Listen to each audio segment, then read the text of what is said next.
This is a story about becoming a better language learner. Meet P1 and P2. Due to recent budget cuts, these guys recently lost their jobs.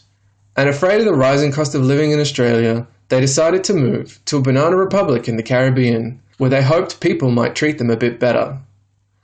But to move, they first needed to learn Spanish, so they enrolled in 1080 LAL at Griffith University. Learning Spanish was fun and hard, but at the end of first semester, P2 got a bit of a shock. His marks were lower than P1's.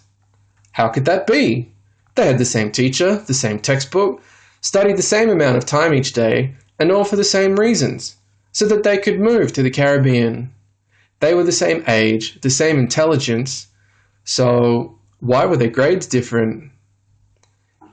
P2 was a bit confused and thought to himself, I wish learning Spanish could be easier. So he jumped on the internet and came across a research project at Griffith about foreign language learning aptitude, or FLLA. It turns out that some people just find it easier to learn foreign languages and can do it faster.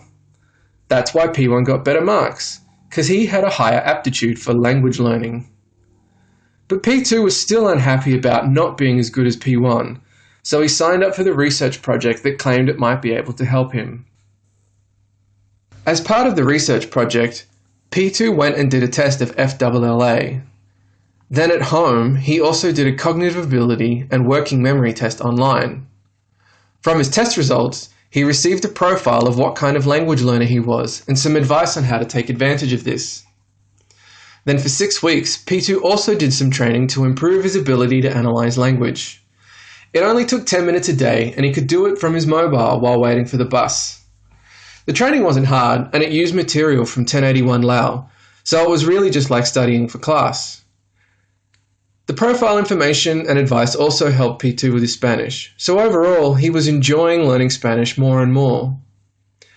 At the end of semester, P2 got 2 more shocks though. P2 did another test of FLLA and his score had gone up. That's right, he'd become a better language learner. Then P1 and P2 both got their marks back from 1081 LAL, and they both got A's. Perfecto! P2 was so happy with his marks that he decided to move to the Caribbean sooner, where him and P1 have been living happily ever since. So if you too want to become a better language learner, just email sign me up to research.flla@gmail.com. As part of the study, you'll get a complete profile of your language learning aptitude, as well as advice on how to maximize your language learning potential. You can also do some training to improve your language analytic abilities, all while doing some helpful study for 1081 LAL. So what have you got to lose? Talk to you soon, and thanks for listening.